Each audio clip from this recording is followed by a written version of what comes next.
ou chiens sauvages africains, sont les chasseurs les plus redoutables de la savane.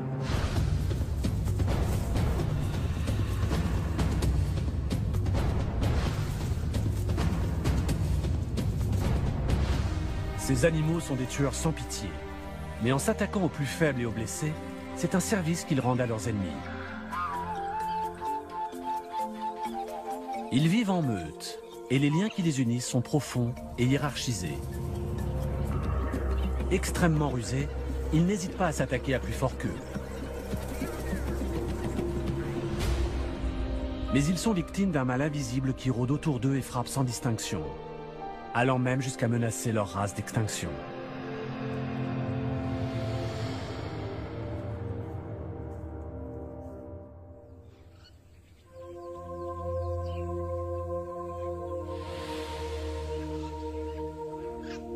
Au sud du Zimbabwe, une meute de chiens africains sauvages vient de s'agrandir de 6 nouveaux membres.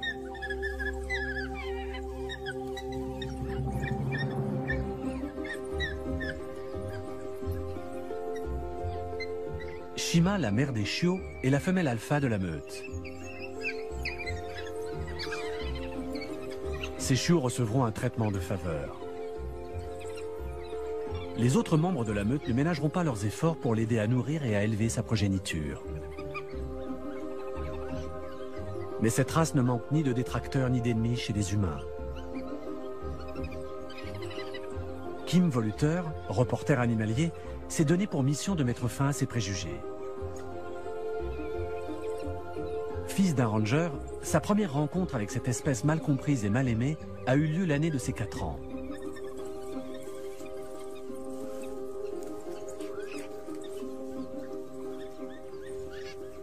Depuis, sa passion pour eux n'a cessé de grandir. Et voilà déjà plusieurs années qu'il sillonne la réserve de Malilongwe, située au sud du Zimbabwe, pour les étudier. L'histoire de cette espèce qui lutte chaque jour pour sa survie n'est pas toujours tendre, mais elle est pleine d'espoir.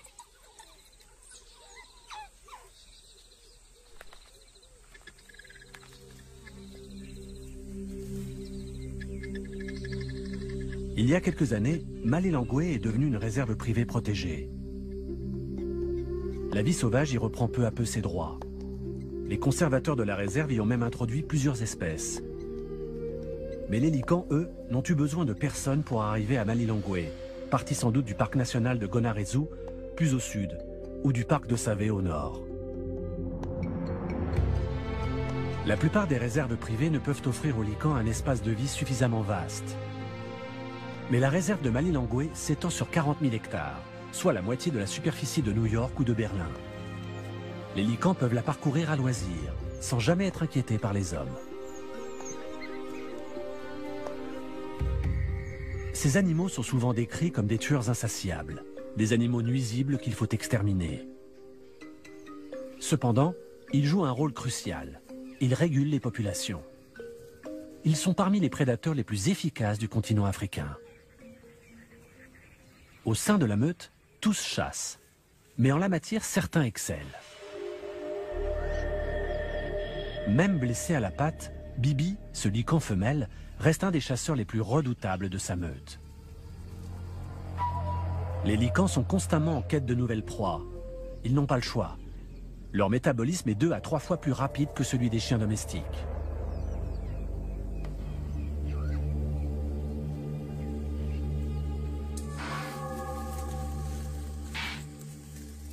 À cette époque de l'année, les impalas sont en rut. Les mâles s'affrontent pour avoir le droit de s'accoupler avec les femelles.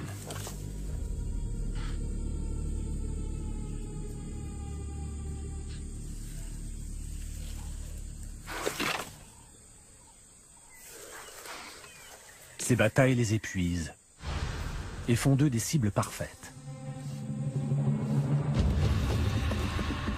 Quand les licans prennent en chasse une proie, c'est généralement en meute.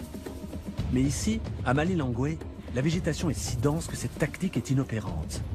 Alors quand la chasse commence, c'est chacun pour soi. Mais quand un lican réussit à mettre à terre une proie, c'est toute la meute qui la dépaisse, et chacun aura sa part. Ce petit manège entre licans et impala dure depuis des siècles.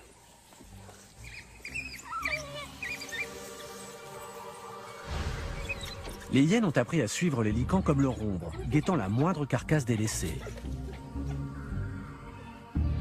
En combat singulier, une hyène peut facilement se mesurer à un lican. Mais en meute, c'est une autre histoire.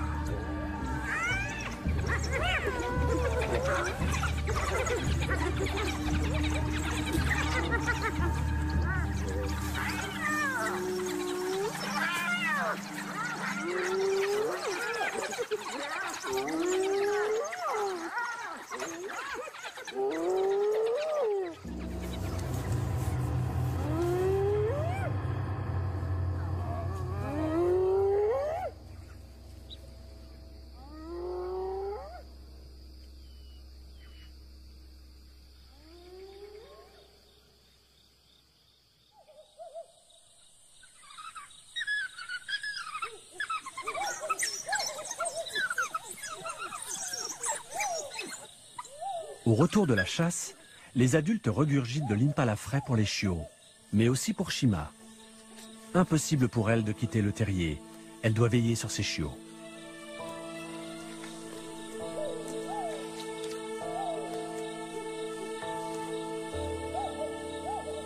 Après des mois passés à parcourir la savane, les licans ne semblent pas mécontents de se fixer un peu.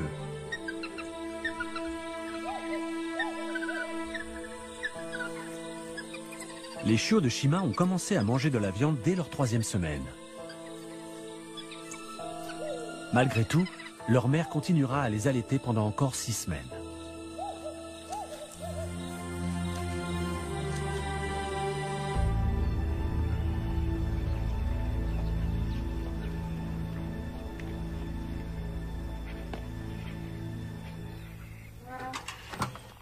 Kim retrouve les chiens le lendemain matin, visiblement repus du festin de la veille.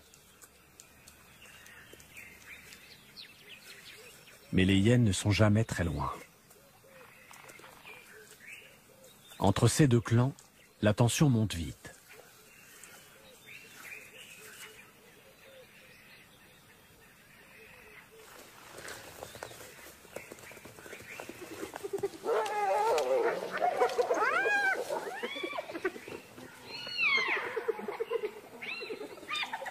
Tels des personnages de dessins animés, ils se provoquent souvent, mais en viennent rarement au sang.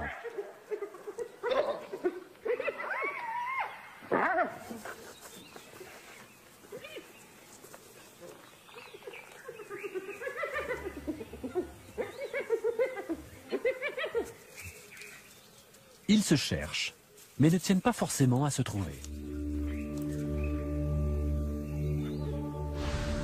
Rien à voir avec les lions qui ne rateraient pour rien au monde une occasion de tuer un lican. Mais le pire ennemi du chien sauvage reste l'homme.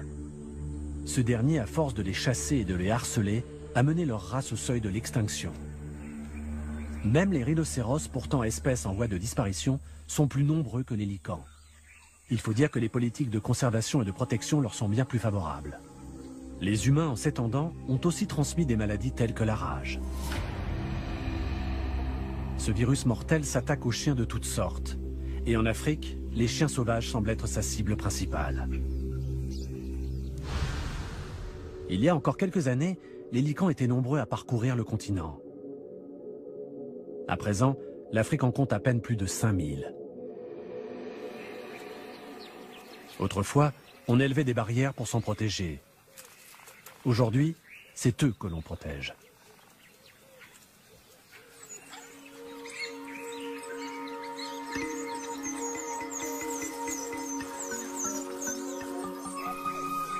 Les chiots ne chasseront pas avec la meute avant plusieurs semaines. En attendant, ils s'entraînent.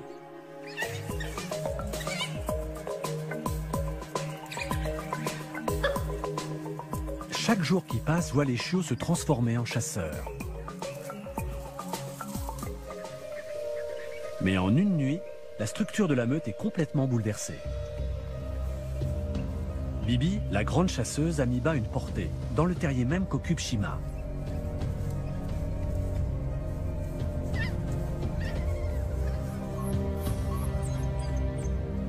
La femelle alpha peut choisir de tuer ou d'adopter les chiots qui ne sont pas les siens.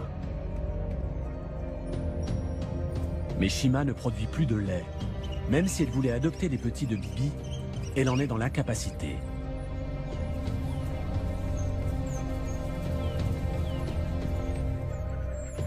Très vite, les événements prennent une tournure encore plus sinistre. Shima s'empare d'un des chiots d'à peine 2 jours. Le nouveau-né, encore aveugle, est traîné sans ménagement hors du terrier.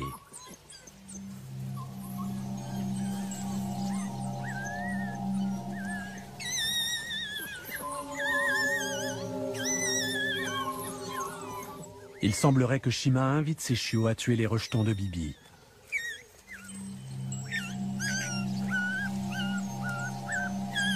Bibi, quant à elle, reste cloîtrée dans le terrier, fermant les yeux sur le drame qui est en train de se jouer dehors.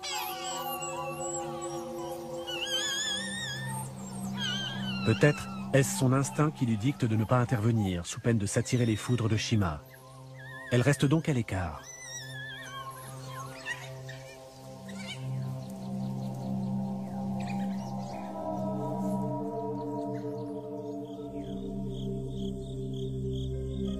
Kim assistera à cette même scène perturbante plusieurs fois au cours des semaines suivantes.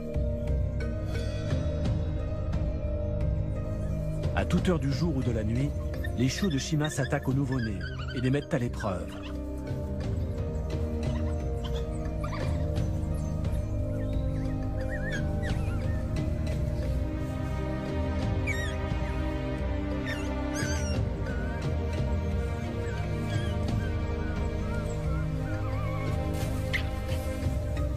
Mais ils ne semblent pas décidés à leur porter le coup de grâce.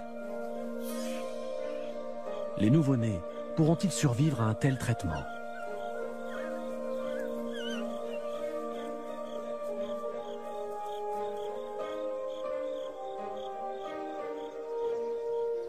Tandis que les chiots mènent la vie dure à cette nouvelle portée, les licans adultes font prise sur prise.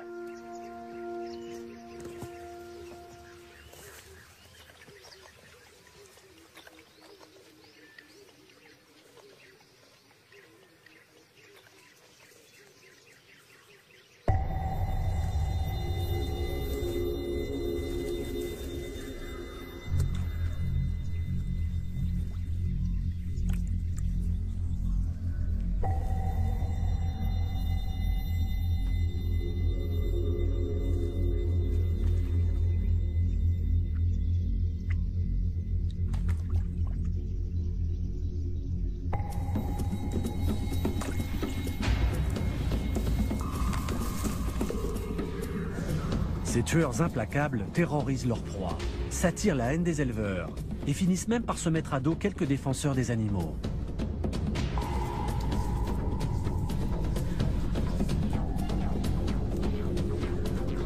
Leur technique de chasse consiste à pousser leur cible à l'épuisement, jusqu'au moment où la mort paraît préférable à la fuite.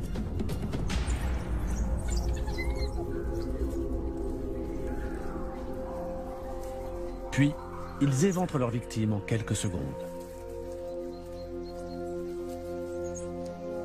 Cette technique achève les animaux plus rapidement que celle de l'asphyxie, employée par les lions et autres prédateurs. D'apparence cruelle, c'est en réalité une mort plus douce.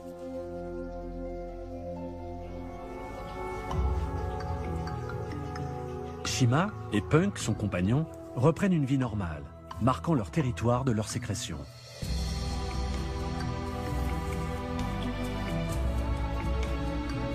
En cette fin d'après-midi, la meute part à la chasse. Les chiots alpha se joignent pour la première fois au groupe.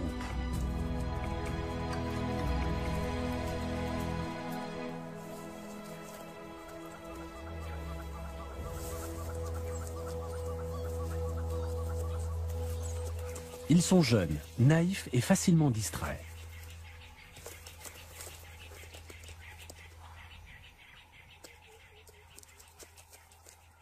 Les adultes pressent le pas dans l'obscurité, laissant les plus jeunes désorientés, perdus et seuls dans un territoire dangereux.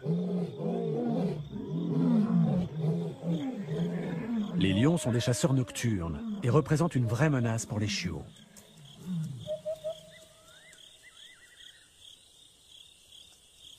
Finalement, ces derniers retrouvent sain et sauf le terrier.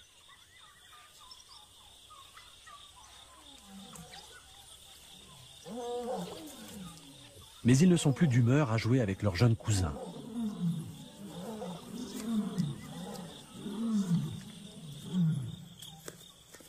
Au petit matin, la meute est de retour.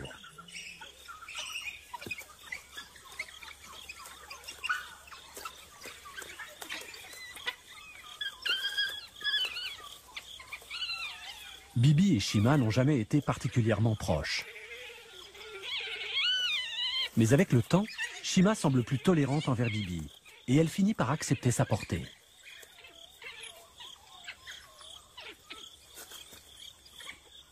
Shima adopte une toute nouvelle attitude envers les chiots de Bibi, qui ont par ailleurs tous survécu à leur mauvais traitement. Elle s'en occupe et tente même de les allaiter. C'est comme si Shima acceptait les chiots de Bibi et les autorisait à vivre et à chasser avec la meute.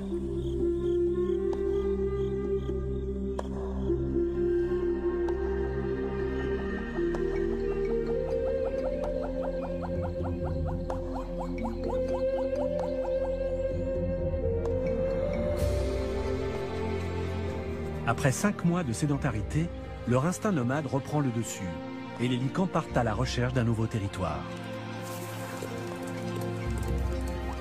Leur halte s'est en effet prolongée de 2 mois avec l'arrivée des chiots de Bibi.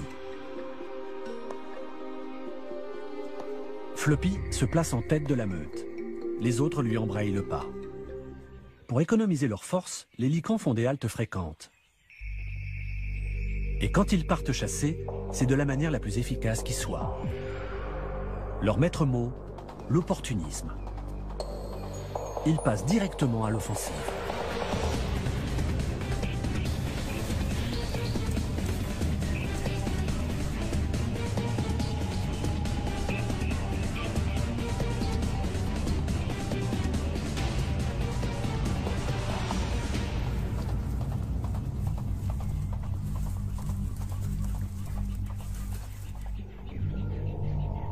Les chiots peinent à suivre, mais bientôt, alléchés par l'odeur de viande fraîche, ils rattrapent la meute.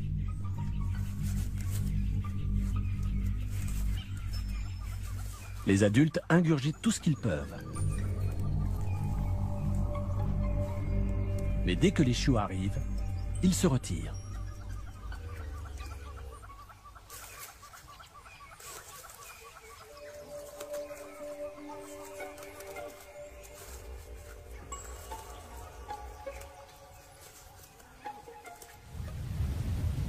Les saisons passent et la meute continue à parcourir des kilomètres, souvent sous une pluie battante.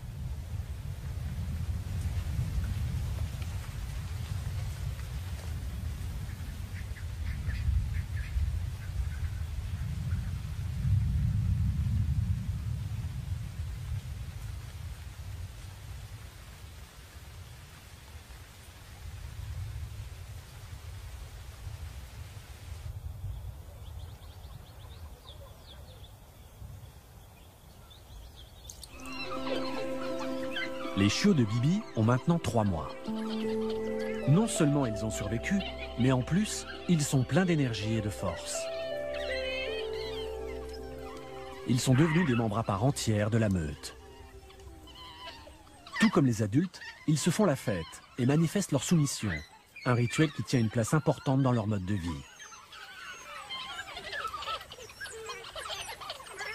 Ce petit jeu a lieu plusieurs fois par jour, et souvent avant de partir à la chasse. La meute compte à présent 21 membres. Tous sont en excellente santé. Plus les chiots ont de l'expérience, plus ils font preuve de curiosité.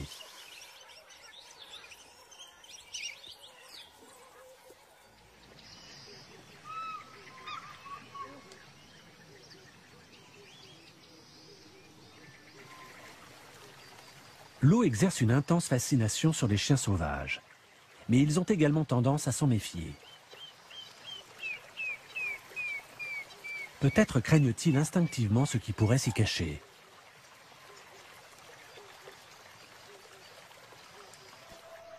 Pourtant, les licans s'approchent de la Shiredzi, la rivière qui marque la frontière occidentale de la réserve. Il semble attiré par la rive opposée. La Chiredzi est plus qu'un simple obstacle. Elle délimite la fin de la zone protégée.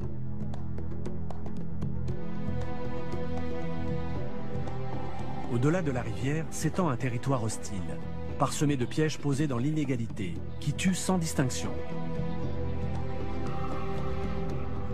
Mais les chiens y ont un ennemi encore plus mortel. La rage.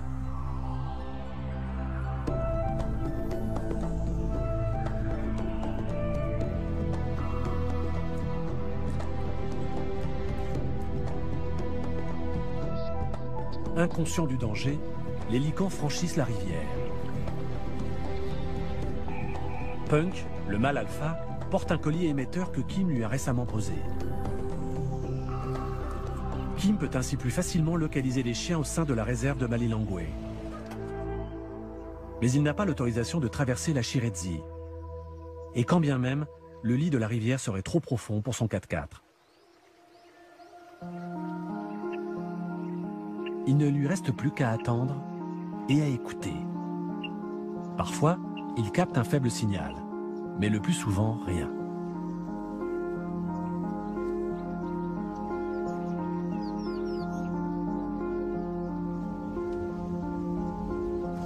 Punk et sa meute reviendront-ils un jour?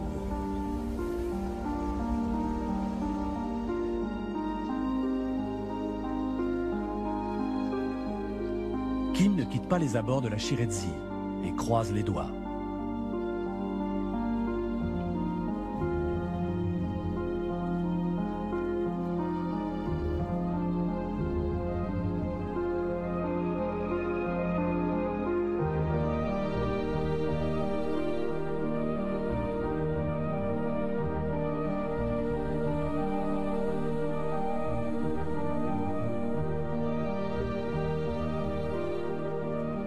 Les jours passent, mais Kim ne peut se résoudre à s'éloigner. Il essaie d'imaginer ce qui se passe de l'autre côté de la rivière et tâche de ne pas perdre espoir.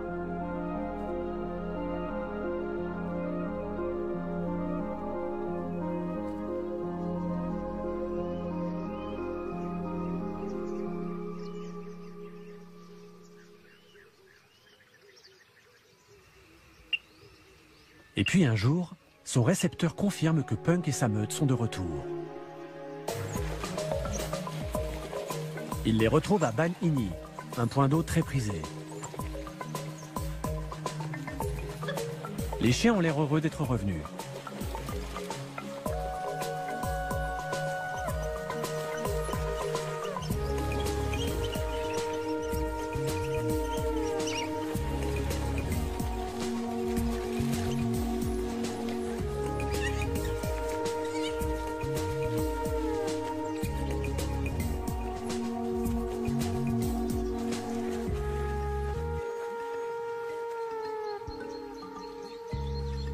Leur retour a eu lieu juste à temps. La Chiredzi atteint à présent son niveau le plus élevé.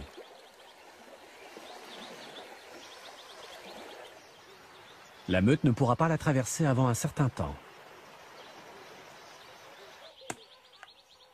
Kim profite de cette occasion pour changer de sujet.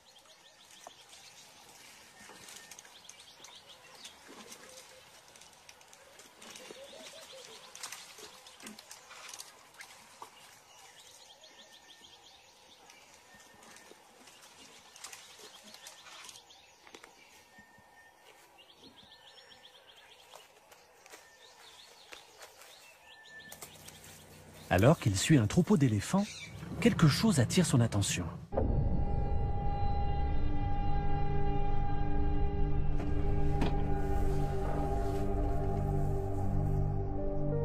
Il ne lui reste que la peau sur les os. Il s'agit de Tofi, un des chiens de la meute. Aucune blessure évidente ne vient expliquer cette mort soudaine. Kim craint le pire. Serait-ce la rage ?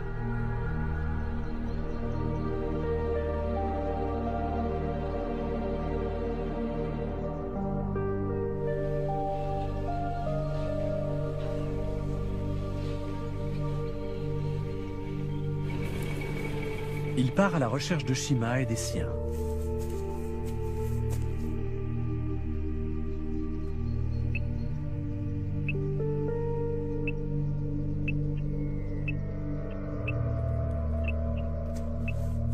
Les licans ne sont pas loin. Enfin, normalement.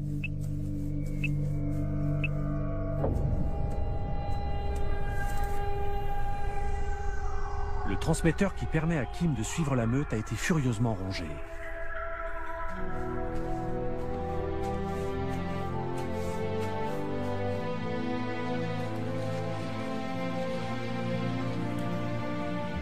Il finit par retrouver les autres chiens. À première vue, ils ont l'air en bonne santé. Shima est à nouveau en gestation. Mais pas de traces de Bibi.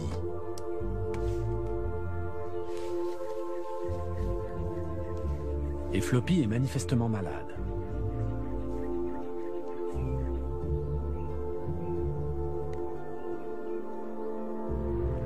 Il est faible, ses pattes ne le portent plus, et son comportement est étrange.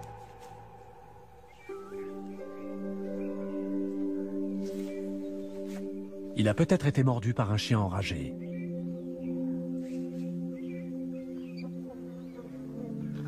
Shima non plus n'a pas l'air dans son état normal. Elle s'en prend aux autres chiens sans raison, ce qui n'est pas dans son habitude.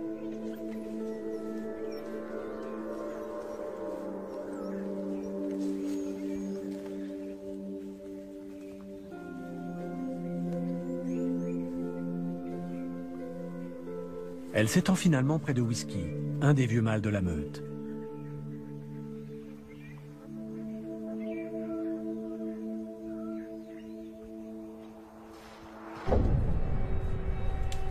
Mais d'autres mâles mordent férocement des branches d'arbres, un autre symptôme évident de la rage.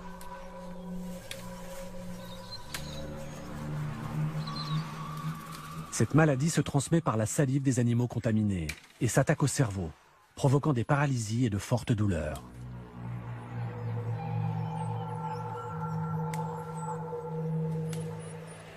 Il existe un vaccin préventif pour cette maladie, mais une fois qu'un animal est atteint, rien ne peut le sauver.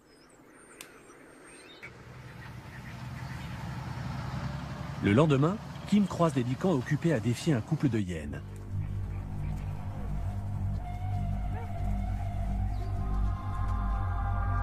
Les hyènes sont en train de déchiqueter une carcasse.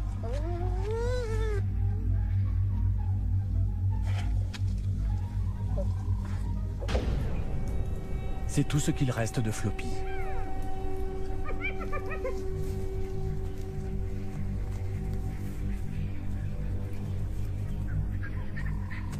Ces hyènes jouent avec la mort. Elles ne sont pas immunisées contre la rage.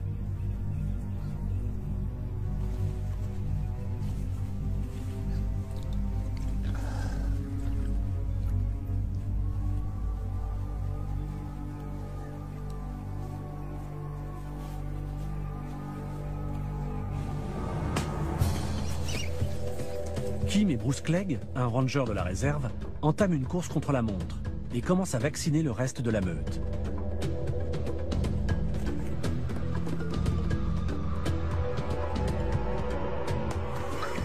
Ils tentent d'enrayer l'épidémie, mais il est sûrement déjà trop tard. La rage peut se répandre dans une meute comme une traînée de poudre. Les licans se pressent autour d'une de leurs proies. Mais la paralysie provoquée par la rage empêche toute déglutition. Ils maigrissent à vue d'œil.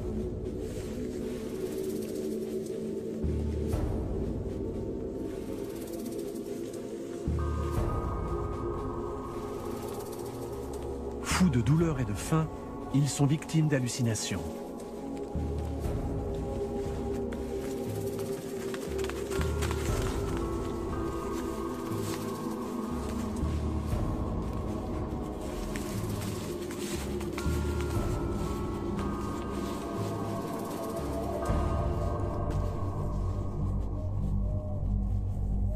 La meute de Malilangwe fait peine à voir.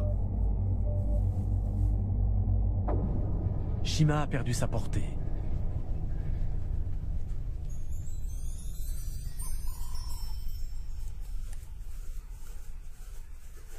Elle meurt de soif, mais impossible d'avaler la moindre goutte d'eau.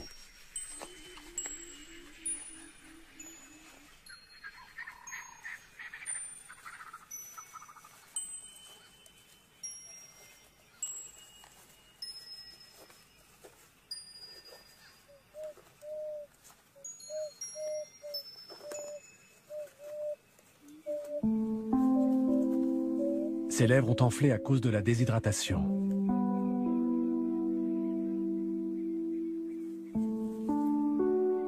Les chiens tombent malades les uns après les autres. Et Kim n'a d'autre choix que de mettre fin à leur long calvaire.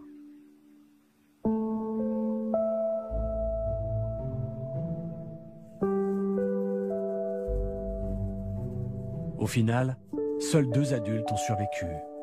Une femelle, Stitch, et Whisky, le vieux mâle. Ils se tiennent compagnie. Il semblerait qu'ils aient été épargnés. Mais très vite, Stitch disparaît à son tour.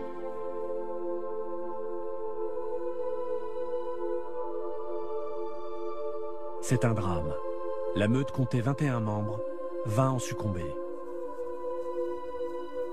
Whisky est le seul et unique survivant.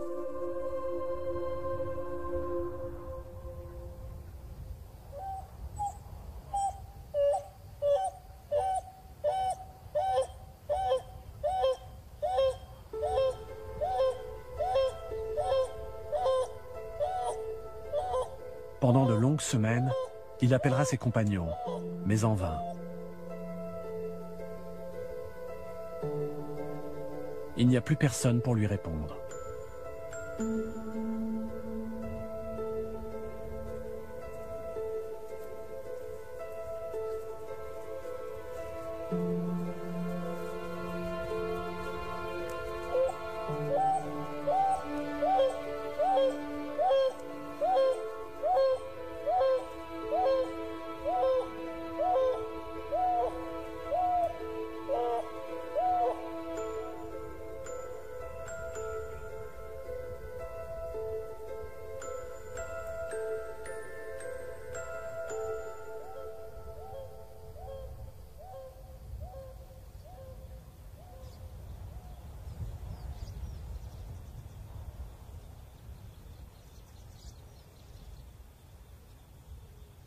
La vie dans la savane est souvent violente et tragique. Au fil des années, Kim a vu disparaître beaucoup des animaux auxquels il s'était attaché. Mais ce drame a pris une telle ampleur qu'il en est profondément affecté.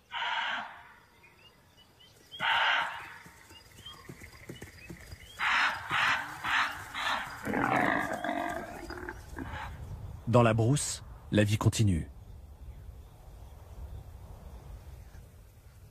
Whisky aussi continue sa route, seul et solitaire. Il emprunte les chemins sur lesquels courait autrefois une joyeuse meute.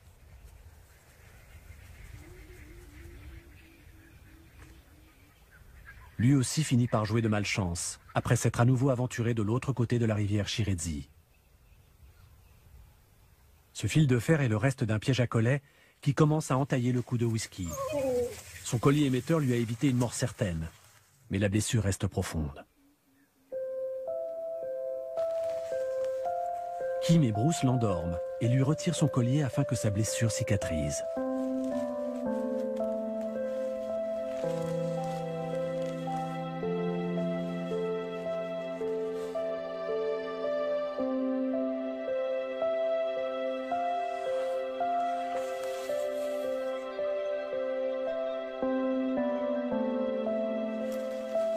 Whisky est le dernier lycan de la meute.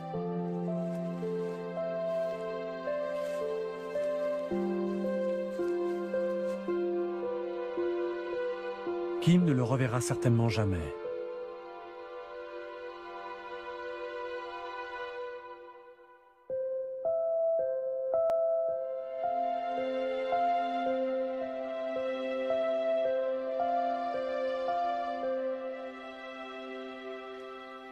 Il faudra attendre toute une année avant de voir revenir des chiens sauvages à Malilongwe. Cette race est robuste et les lycans aiment explorer de nouveaux territoires. 3 vigoureux adultes font leur apparition, un mâle et 2 femelles. L'une d'elles disparaît rapidement. Mais l'autre femelle et le mâle deviennent vite inséparables.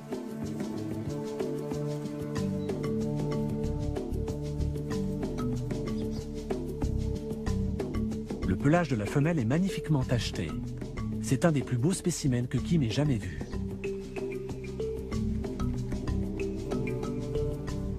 Ils passent les semaines suivantes à repérer leur nouveau territoire.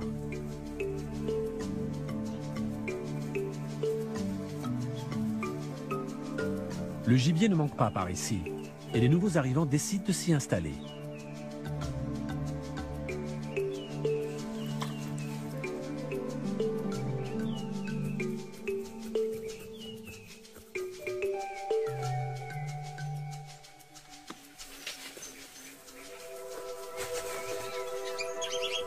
La femelle met au monde 9 chiots, tous en bonne santé.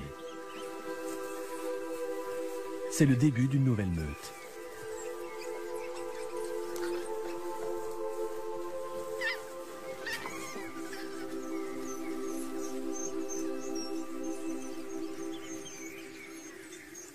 Les chiots commencent à se nourrir de viande, mais ils laissent des traces qui attirent les charognards.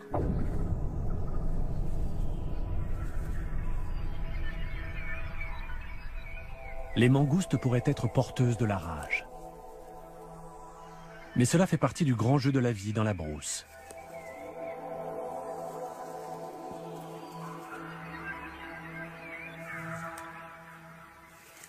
À la grande joie de Kim, la meute prospère au fil des mois.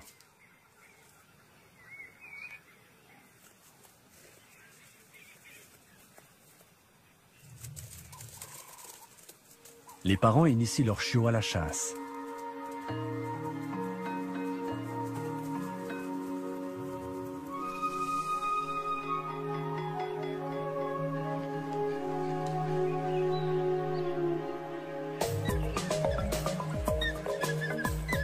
Tous ont survécu et sont en excellente forme, ce qui est une victoire pour leurs parents.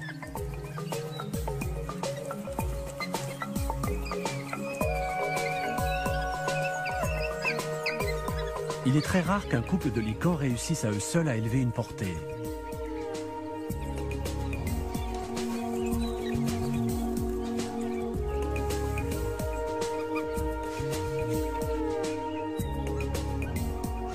Kim ne peut s'empêcher de suivre à nouveau la vie de la meute.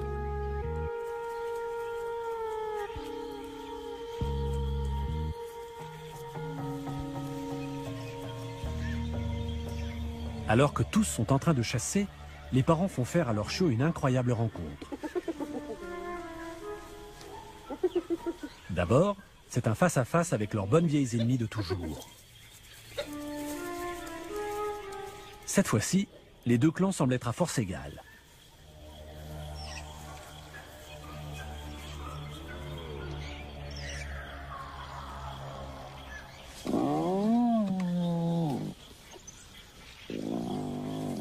Les licans arrivent à isoler une hyène de ses congénères et s'amusent à l'intimider.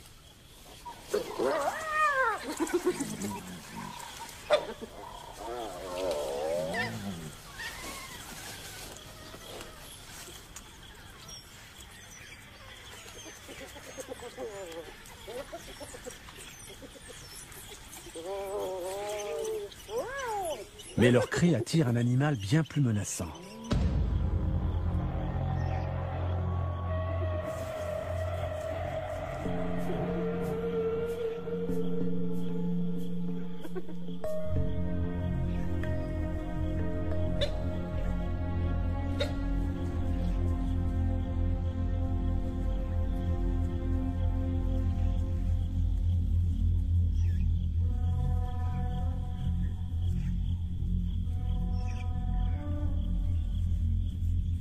Heureusement, ces lions sont jeunes et inexpérimentés, et paraissent bien démunis face à cette situation. Les hyènes ont l'air de s'en rendre compte.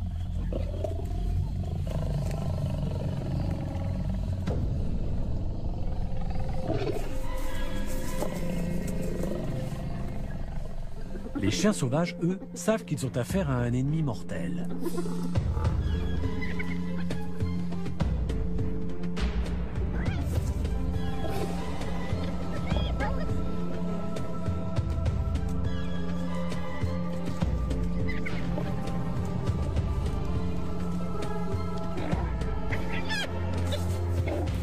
Qu'importe la taille de la meute, jamais des licans ne s'en prendraient à des lions.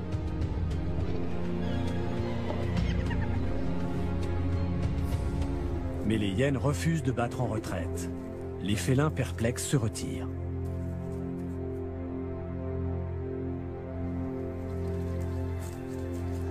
Hyènes et licans peuvent reprendre leur petit manège, comme ils le font depuis des millénaires.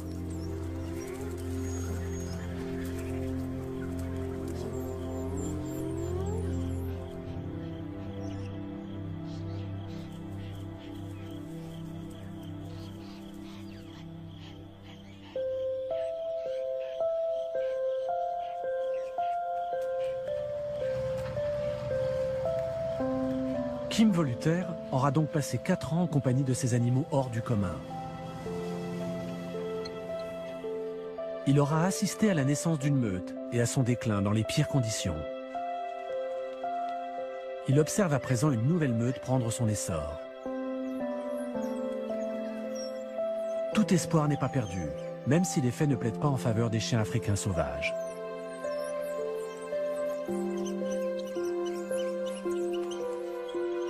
Leur monde est truffé d'ennemis et de pièges. Et au final, c'est l'extinction qui les guette. Mais pour l'instant, ils s'accrochent à la vie, comme leur race l'a toujours fait. Vivant pour la chasse et chassant pour vivre.